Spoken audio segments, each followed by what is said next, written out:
He was the Hitman, a 6th Division world champion, a Detroit warrior and one of the most feared punchers in boxing history. Thomas Hernandez wasn't just a fighter, he was a phenomenon. But now, at 66 years old, the man who once thrilled millions is facing a very different kind of battle. Rumors have begun to circulate, whispers of failing health, of a man in critical condition, unrecognizable from the legend we remember. Some say he's barely able to speak. Others say he's fading fast. What happened to the Hitman? How did a hero of the ring become a ghost in the shadows? This is not just a boxing story. It's a heartbreaking reality check on what happens when the gloves come off the rise, the wars, the fall, and now the silence. This is the tragic final round of Thomas Hearns. Thomas Hearns was born on October 18, 1958 in Memphis, Tennessee, the youngest of 9 children when he was just 5 years old. His family moved to Detroit, Michigan. It was in the Motor City's gritty neighborhoods that the foundation of a champion was laid, though no one could have predicted how far he would go.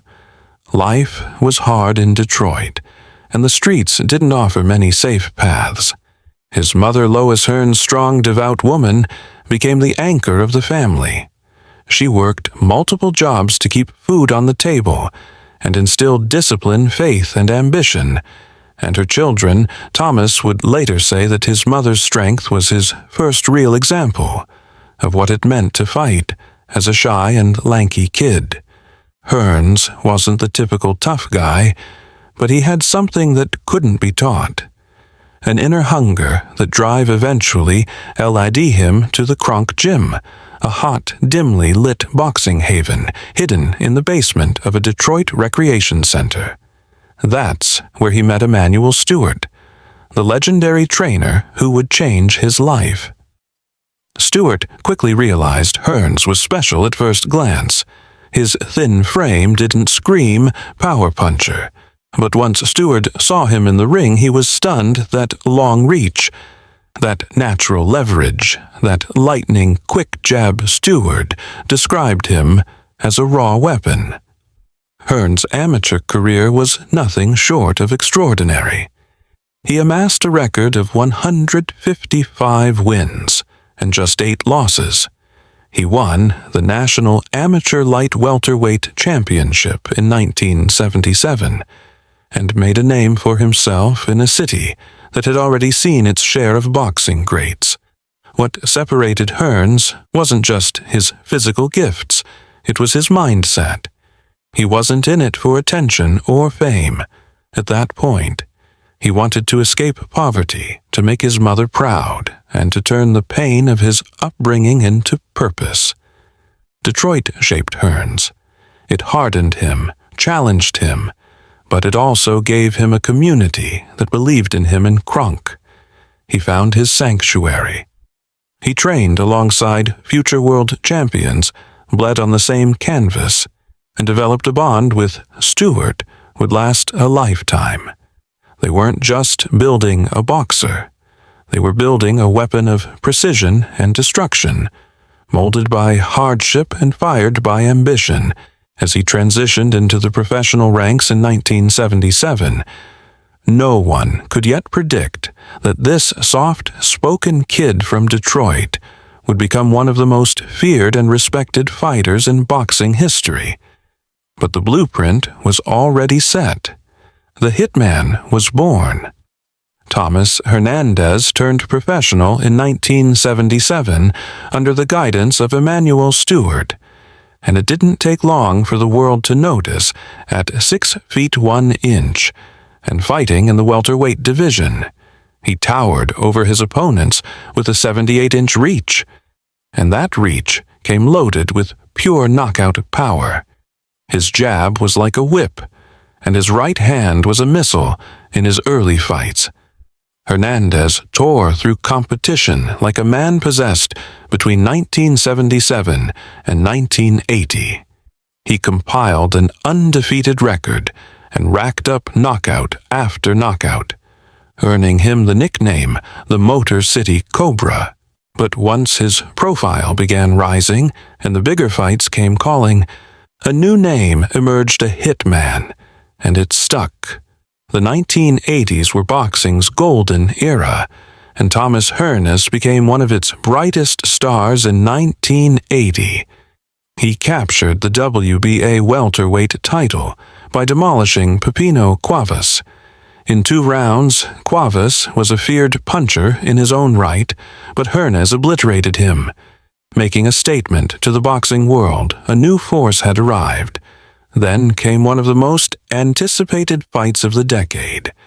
The 1981 clash against Sugar Ray Leonard, dubbed the Showdown. It was a meeting of 2 champions in their prime.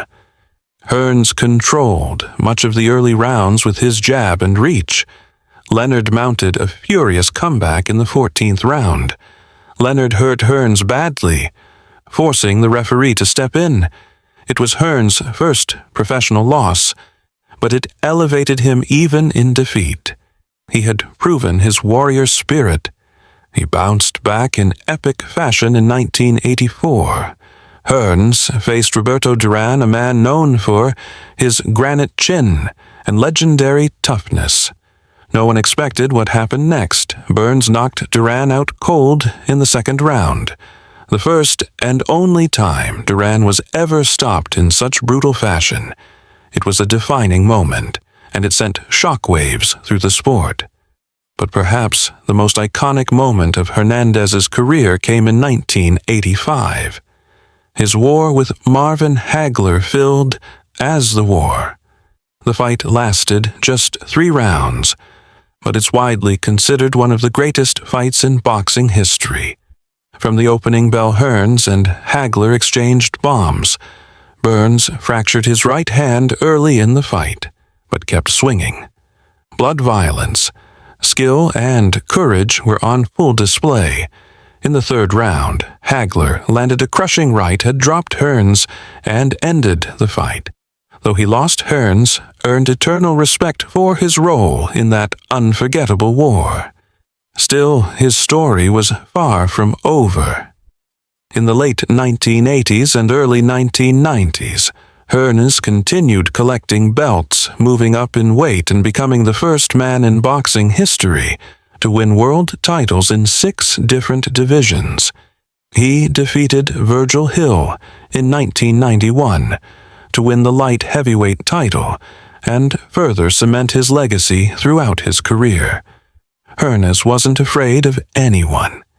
He fought the best. He was part of the legendary 4 Kings alongside Leonard, Hagler, and Durán. And even as new stars emerged, Hearns' name remained etched in the fabric of boxing. He was relentless, brave, and carried power that could end a fight with a single punch. I just wanted to be remembered. Hearns once said that's why I gave everything. And he did every ounce of strength, every drop of blood. His legacy was written in sweat and pain, and it was legendary. Thomas Hearns' career was nothing short of legendary, but like so many greats who push their limits for just one more round price, eventually caught up to him. Even after his wars with Sugar Ray, Leonard, Roberto Durán, and Marvin Hagler had already solidified his place in history. Hearns kept going. He didn't retire in the late 80s, like some expected. He kept fighting well into the 1990s, and then into the early 2000s. By the time he finally walked away from the sport, he had fought in 67 professional bouts, with more than 160 grueling rounds against some of the most dangerous men in boxing history. But the body, no matter how tough, doesn't forget. The injuries began piling up. Hearns underwent multiple hand surgeries due to the sheer damage his fists endured over decades. His long arms and powerful punches were his trademarks, but they came with the cost: fractures, joint deterioration, and repeated trauma. His nose had been broken more than once. His facial bones took countless shots from men like Hagler and Leonard, each one leaving an invisible mark that would only start to reveal itself as time passed. As he entered his late 40s and early 50s, fans noticed changes. His speech grew slower, his voice softer, and there were signs of short-term memory loss. Some wondered if he was battling early symptoms of neurological decline, kind often associated with repeated head trauma in boxing. Yet despite all this, Hearns kept fighting. He took bouts on smaller cards in lesser-known venues gone were the bright lights of Caesar's Palace or Madison Square Garden. Instead, he was fighting in casinos and local arenas. Some called it sad, others called it courageous. Those close to him say there was another force at play. Thomas simply didn't know how to stop. Boxing wasn't just a job, it was his identity. The thought of walking away, of being just a civilian, terrified him more than any punch. So he laced up the gloves again and again, even when his body begged him to let go. Behind the scenes, his team began worrying. Promoters and friends urged him to retire, to preserve what was left of his health. But Hearns was always a warrior, and warriors don't go out quietly. Even as the spotlight faded, he carried himself like the champion he had always been, proud, determined, and unwilling to show weakness. But by the second, the effects were undeniable. The man once feared for his knockout power now struggled to walk without pain. The once sharp and witty Hitman often seemed distant and forgetful. And while fans still revered him, many didn't know the extent of his suffering. The cost of greatness, it seemed, had come due, and Hearns was paying every cent of it with his body and mind. While Thomas Hearns had thrilled millions in the ring, his financial life outside of it was a different kind of fight, one he was never truly prepared for. Like many athletes who come from humble beginnings, Hernandez had risen to immense wealth during his prime. He made millions headlining pay-per-view events, securing endorsement deals and being part of boxing's golden era. But the money didn't last. And as the years wore on, the headlines began to shift not from knockouts and title wins, but to debts, lawsuits, and financial chaos. By the mid-2 reports emerged that Hearns was facing serious legal disputes over taxes and unpaid earnings. He had been the subject of multiple IRS liens, and by 2010, it was widely reported that he owed over $400,000 in back taxes. Some sources close to the situation claimed the figure was even higher. Hearns didn't deny it. In fact, he publicly acknowledged that mistakes had been made, not just by managers and advisors, but by himself as well. He admitted that he wasn't focused on the financial side of his career.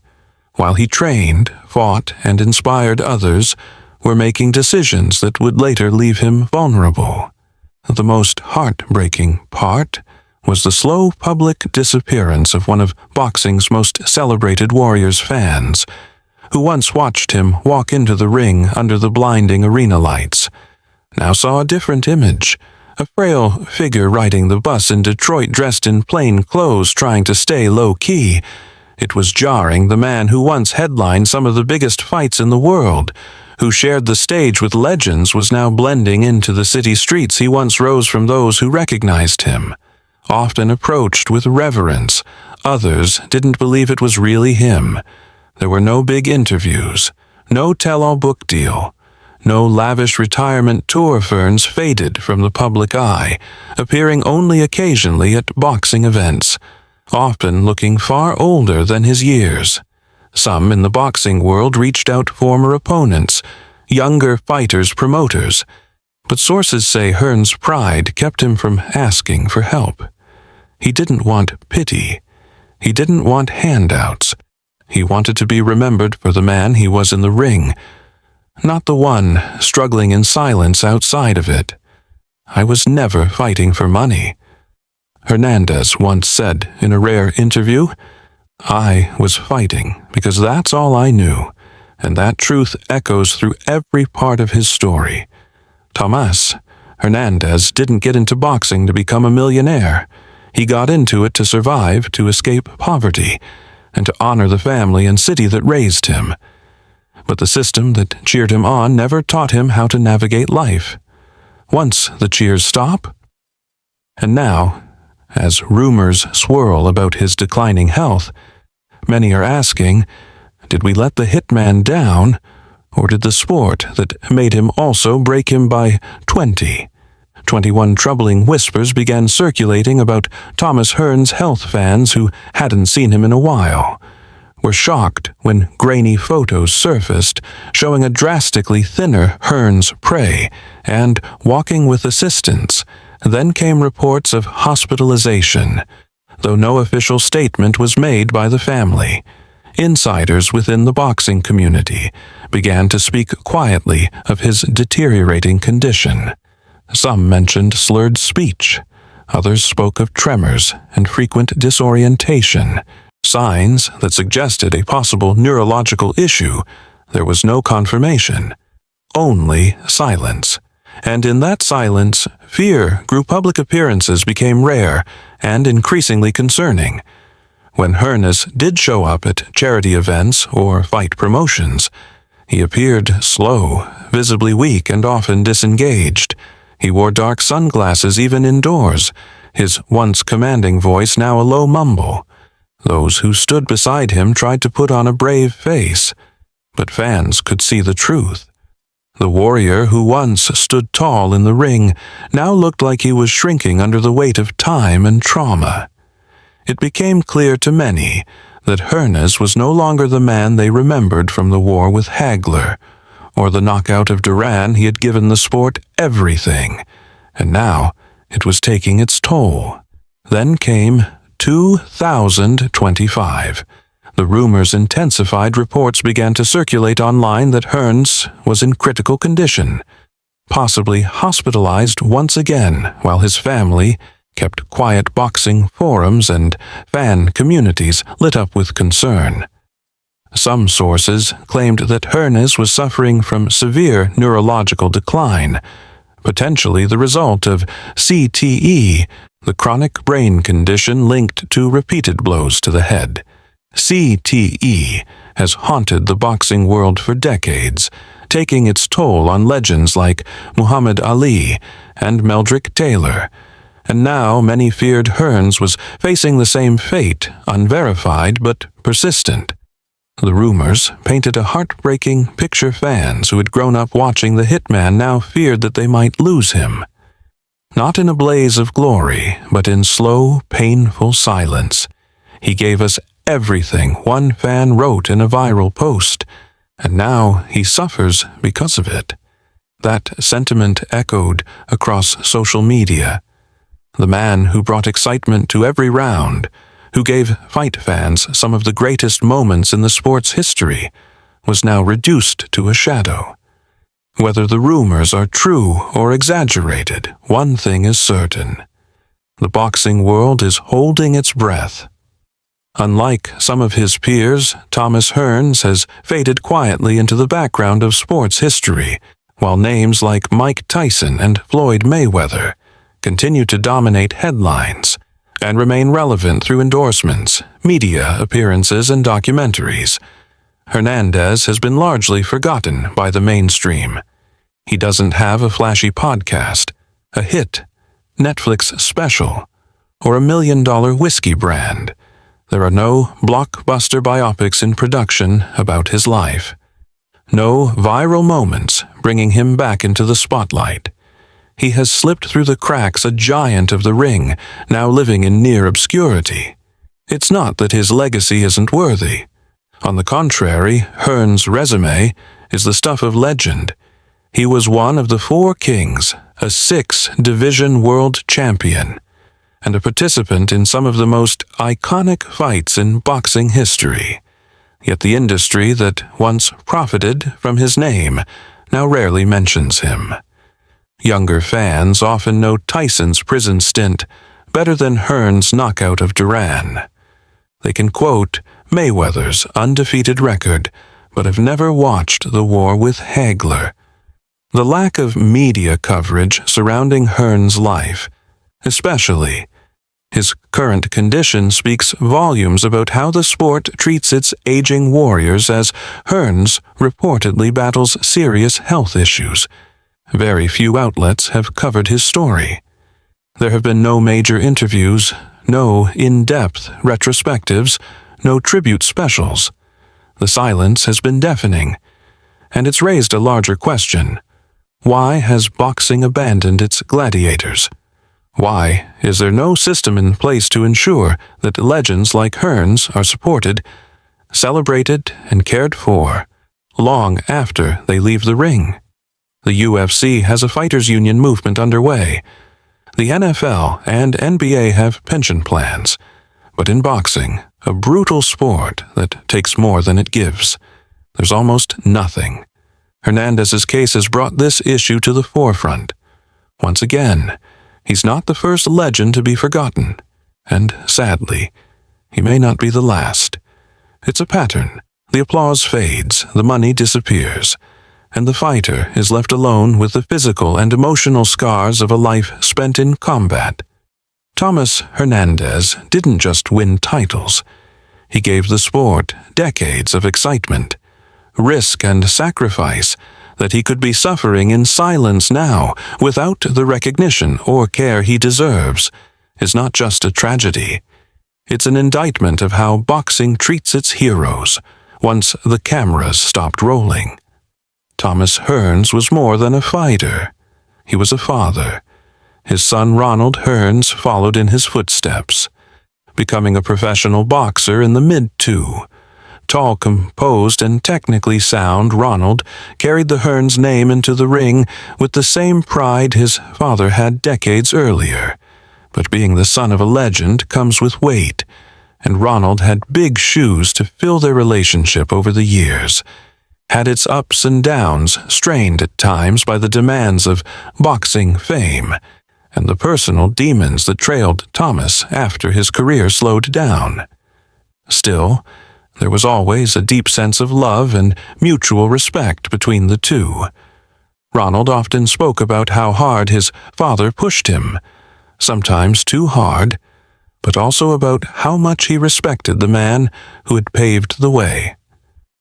Hernandez admitted in interviews that being a present father was a struggle during his ride between grueling training camps, cross-country press tours, and the constant pressure to win fatherhood was something he learned as he went often late, and with regret in later years after retirement, and amid his personal battles.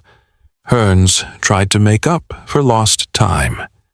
He became a mentor, not just to Ronald, but to dozens of young fighters in Detroit. He could often be seen visiting gyms, offering advice, shadow boxing with kids, and reminding them of the discipline it takes to succeed. The gym was still his home, and his presence in Detroit's boxing scene never fully vanished, even if the cameras weren't rolling. One of his lasting contributions was his involvement in keeping the Kronk Gym legacy alive.